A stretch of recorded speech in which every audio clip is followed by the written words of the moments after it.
Selamat datang kembali di channel Borneo Trader. Bagi Bapak Ibu dan teman-teman yang baru pertama kali menemukan channel Borneo Trader di YouTube, saya ucapkan selamat menonton dan selamat bergabung. Jadi di video kali ini saya akan menganalisa lagi bagaimana perkembangan pergerakan indeks untuk seminggu ke depan. Dan juga ada 5 saham yang akan saya analisa hari ini. Yang pertama ICBP, kedua INDF, ketiga Telkom, keempat AALI, dan kelima LSIP. Kita langsung saja ke indeks. Indeks pada hari Jumat kemarin ditutup naik tipis 0,4% ke harga 5.112. Dan yang Bapak Ibu bisa lihat transaksi ada di 8 triliun. Asing kembali net sell cuman kecil hari Jumat di 63 miliar. Kita langsung saja ke technical index. Indeks secara technical cukup bagus karena mampu lagi naik ke atas 5100 dengan membuat gap ya. Kita cek lowernya ada di 5095, higher-nya di 5093. Berarti ada gap tipis di kenaikan ISG kemarin. Jadi untuk seminggu ke depan ISG ini ada potensi bagus kalau sudah di atas 5150 ya.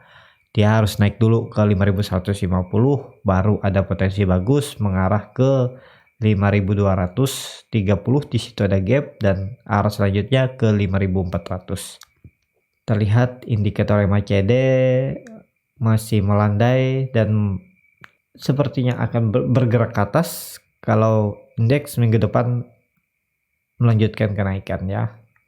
Jadi seperti itu aja untuk indeks. Masih perlu hati-hati yang punya saham-saham sudah profit cukup lumayan ya, pasang trailing stop ya. Jaga-jaga, takutnya indeks malah berbalik arah. Kita langsung saja ke saham pertama. Saham pertama ada ICBP. ICBP pada hari Jumat ditutup naik tipis 0,77% ke harga 9.725. Kita lihat asing ya, dari awal Agustus asing terus jualan saham ICBP. Kita langsung saja ke teknikalnya. Secara teknikal ICBP ya cukup mampu mempertahankan EMA 150-nya ya. Saat di hari Kamis dia breakdown, di hari Jumat dia naik lagi ke atas EMA 150. Apakah sudah bisa spekulasi buy? Bisa aja kalau Bapak Ibu mau spekulasi buy ya. Kalau yang belum punya barang, buy aja di harga penutupan hari Jumat, cut loss di bawah 9.400 ini. Nih bisa cut loss di 9.400, take profit di 10.000. Kalau itu mampu di breakout ya arah selanjutnya ke 10.200 ya terdekat dan 10.500. Tapi kalau Bapak Ibu yang mau cari lebih aman ya buy-nya nunggu ICBP sudah di atas ya. Nah jadi kalau Bapak Ibu mau lebih aman ya, menurut saya ICBP ini akan aman kalau sudah di atas 10.000 ya. Jadi Bapak Ibu bisa beli di 10.060 atau 1080, cut loss saja di bawah EMA 20 nya di 9.870 atau 9.860, take profit terdekat di 10.200. Hampir sama ya, tapi target kalau dia confirm breakout dari 10.000 ini 10.500 ya sampai 10.600. Jadi sekitar 4% ya. Ya cukup mudah lah kalau ICBP mampu breakout ya. Ini yang Bapak Ibu bisa perhatikan, saat dia breakout 10.000 dia mengarah ke 10.500, kemudian dia turun lagi dan dia breakdown dari 10.000 di tanggal 10 September. Besoknya dia rebound dan mengarah ke 10.500 lagi dan kemudian dia turun lagi. Harusnya ya ini titik amannya ya 10.000 untuk ICBP. Jadi yang sudah punya barang di daerah atas ya, yang nggak mau cut loss ya bisa mulai cicil approach down di 9.500. Dan seperti yang saya bilang pernah di kolom komentar YouTube, cicil di 9.100 sampai 9.050 sini ya. Jadi cicil dulu di sini sedikit biar ada nilai approach down-nya lebih kecil. Kalaupun dia rebound dari sini dan tidak mengarah ke bawah lagi ya, Bapak Ibu kan sudah dapat ya, tapi jaga di bawah sini ya. Harusnya ya maksimal di 2 bulan terakhir di 2020 ini penurunan ICBP itu di 9.200 ini ya, sampai 9.050 daerah sini. Tapi itu kemungkinan sangat kecil ke situ. Jadi jaga-jaga aja di sini, approach down dulu di sini ya, baru di sini sisanya ya. Atau kalau sudah approach down sini, kalau dia tidak ke bawah ya Bapak Ibu bisa beli lagi sisanya yang jatah beli di bawah ini di atas sini. Kalau dia sudah mampu breakout dari 10.000, beli aja di 10.000 sini ya. Jadi seperti itu strateginya ya. Arah selanjutnya ke 10.500, bahkan ya ICBP ini bisa ke 11.200 ya. Target saya kalau dia mampu breakout dari 10.500 ya, terdekatnya di 11.190 sampai 11.200. Jadi seperti itu aja untuk ICBP. Indikator MACD masih mengarah ke bawah atau masih di bawah 0, tapi mulai ada terindikasi melandai. Bar chart di bawah 0 juga makin tipis. Ya ICBP harus naik ke 10.000 minggu depan kalau mau bagus ya. Jadi seperti itu aja. Kita langsung saja ke saham kedua. Saham kedua ada INDF yang pada hari Jumat ditutup turun 2%, kalau harga 7.075. Kita lihat asing pada penurunan hari kemarin juga asing jualan. Setelah 2 hari net buy, kita langsung saja ke teknikalnya. Secara teknikal INDF hari ini breakdown dari EMA 20, support dinamiknya yang mengarah ke 6.890 sampai 6.900 ini ya. Apakah bisa spekulasi buy di harga penutupan hari ini ya? Trading plan ini masih bisa dipakai karena ISG juga sudah nggak downtrend lagi ya, ini masih bisa dipakai ya. Nah, kalau Bapak Ibu buy di harga penutupan hari ini di 7.075 ya, tetap aja cut lossnya di 6.600, itu sekitar 6,61% di bawah EMA 150 nya ya. Take profitnya ya terdekat aja dulu di sini ya, di 7.300. Kalau itu mampu di breakout ya, arah selanjutnya ke 7.750 atau bahkan ke 8.000 ya. Nah, pasang target situ aja. Jadi karena resistannya dekat sini ya, kondisinya lossnya lebih besar daripada profit, karena kita harus jaga yang terdekatnya aja dulu, karena dia bisa turun. Tapi kalau Bapak Ibu mau risiko seperti ini ya nggak masalah, atau nggak, Bapak Ibu yang nggak mau risiko seperti ini ya bisa beli di daerah bawah sini ya menurut saya. Nah, di 6.945 itu dengan potensi kerugian di 4,7% dan profitnya di 5%. Jadi hampir sama juga, tapi lebih besar profitnya dengan resiko Bapak Ibu ketinggalan kalau ternyata dia besoknya rebound ya. Jadi ya ada plus minusnya lah. Kalau beli di harga bawah bisa ketinggalan, beli di harga penutupan atau di harga pertengahan seperti INDF ini ya cut lossnya lebih dalam dan take profitnya lebih kecil. Tapi kalau Bapak Ibu yakin dia gak ke bawah ya bisa aja ya. Jadi seperti itu untuk INDF. Indikator MACD sudah mulai melandai ya, udah dari tanggal 12 Oktober, sekarang tanggal 24, jadi 12 hari sudah INDF ini melandai ya.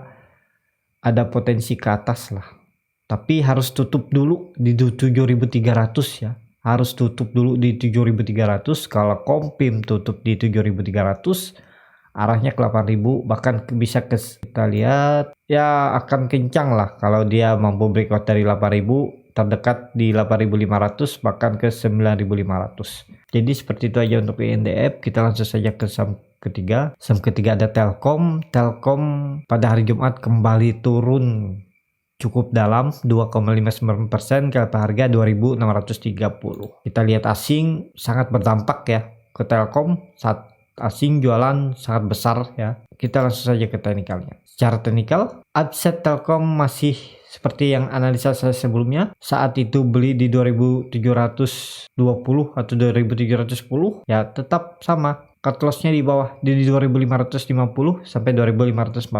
Dan yang nggak mau cut loss, menurut saya juga saham Telkom ini potensi besar ya, ngasih gain itu 25% 6 bulan ke depan ya. Karena saham big cap yang belum naik atau rally ini cuma Telkom.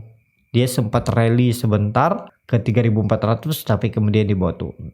Jadi kemungkinan juga di November atau Desember ya minimal Telkom ke 3000 ini dapat ya. Bahkan ke 3200, menguji 3200 kemungkinan juga potensi besar untuk 2 bulan ke depan ya. Nggak usah takut menurut saya sih, karena Telkom juga leader di sektor telco dan most Telkom ini udah di 32%. Jadi ini sudah wajar untuk mulai masuk saham Telkom bagi yang mau invest di 6 sampai 12 bulan ke depan ya. Kalau yang trading ya masih sama, cut loss saja di 2550 sampai 2540. Kalau buy di harga 2630 ya potensi kerugian di 3,5% dan terdekat profitnya di 2750 sampai 2780 ya sekitar 5% ya. Jadi hampir besar profitnya dan pasang trailing stop aja. Kalau dia mampu breakout dari 2800 ini arah Telkom ke atas sudah kemungkinan besar ya 75% ke atas ya. Dia nggak akan ke bawah lagi kalau dia mampu breakout sekali lagi ya. Sekali lagi kalau Telkom mampu breakout dari 2800 arahnya ke atas, nggak ke bawah lagi ya. Kecil kemungkinan kalau dia ke bawah lagi. Jadi kuncinya di 2800 untuk Telkom. Walaupun Bapak Ibu yang bisa perhatikan indikator MACD sudah membentuk dead cross, bercat di bawah 0 juga terbentuk. Ya potensi terdekat Telkom akan menguji supportnya di 2600 ya. Jadi seperti itu aja untuk Telkom. Kita langsung saja ke saham keempat. Saham keempat ada AALI. AALI pada hari Jumat kemarin ditutup naik tipis 1,2% ke harga 10.475. Terlihat dalam kenaikan tipis AALI, net sell asing masih. Kita langsung saja teknikalnya. Secara teknikal AALI secara jangka pendek akan menguji 10.400 sampai 10.360. Di situ ada support dynamic EMA 60. Kalau itu di breakdown ya arah selanjutnya AALI ke 9.430 ya. Apakah bisa spekulasi buy dengan jaga-jaga karena saham AALI ini uptrend? Ya bisa aja Bapak Ibu spekulasi buy di harga penutupan hari Jumat, tapi dengan resiko ya cut loss saja di sini nih.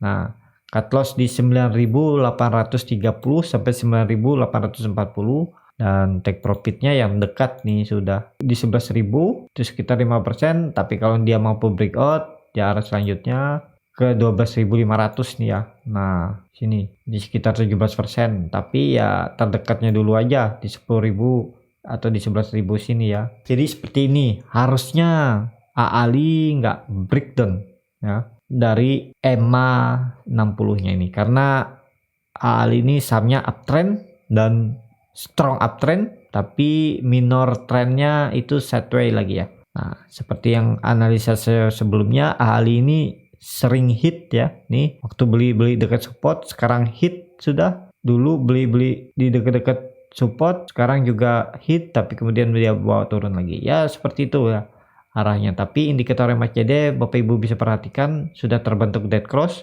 bar chart di bawah juga makin dalam ya, terdekat uji support dulu di 10.400. Kalau dia breakdown arahnya ke 9.600. Jadi Bapak Ibu yang nggak mau resiko ya jaga di bawah sini juga nggak masalah, cuman kalau takutnya ketinggalan kereta ya bisa aja, karena range sideways AALI ini ada di 9.500 sampai 11.000. Jadi ini di harga pertengahan, tapi kondisinya saham AALI ini uptrend ya, jadi bisa juga masih beli di harga penutupan ya, tapi main cepat dengan resiko kalau di bawah ya cut loss. Nah kalau Bapak Ibu nunggu di bawah di daerah support ya bisa cut loss di 9.000 ya, beli di 9.450 atau 9.500, cut lossnya di 9.000.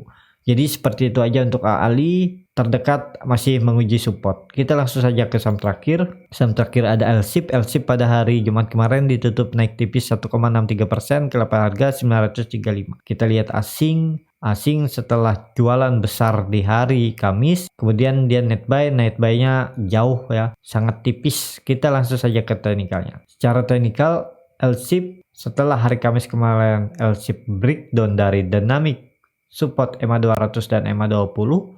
Hari ini dia mampu breakout lagi. EMA 20 sempat menguji EMA 200 tapi kemudian tutup di bawahnya. Untuk seminggu ke depan LSIP masih berpotensi menguji 950 dan juga LSIP semoga Kompim bisa tutup di atas 950 untuk minggu depan, karena itu merupakan titik aman LSIP kalau sudah di atas ya. Kalau masih di bawah 950, arah LSIP masih berpotensi ke supportnya 880 sampai 860 sini ya. Karena itu range sideway-nya, dan range sideway LSIP setelah 950 ini ada di 950 sampai 1080 daerah sini ya. Jadi apakah bisa spekulasi buy ya? Kalau Bapak Ibu mau lebih amannya buy di atas ya, di 960, cut loss-nya di 910 atau 900 itu dengan potensi kerugian di 5 sampai 6%. Take profitnya di 1025 itu sekitar 6%, tapi kalau mampu breakout dari 1025 ya arahnya ke 1080 ya. Jadi sekitar 12%. Jadi seperti itu. Untuk LC lebih bagus buy on breakout daripada buy di harga penutupan hari Jumat ya. Jadi kalau Bapak Ibu mau buy di harga penutupan hari Jumat ya cut loss saja di bawah ini di 900, juga bisa aja Bapak Ibu cut loss di 900 atau di 880 seperti itu. Tapi dengan potensi ya resiko di bawah ke bawah itu masih besar ya, masih ada untuk LSIP selama di bawah 950 ya. Seperti itu aja untuk video kali ini. Terima kasih untuk Bapak Ibu dan teman-teman yang sudah menonton video ini sampai habis.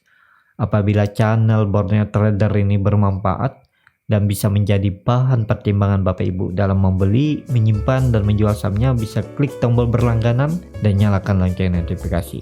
Ada kritik, saran, ataupun pertanyaan, bisa langsung tinggalkan di kolom komentar. Sampai ketemu di video selanjutnya. Terima kasih.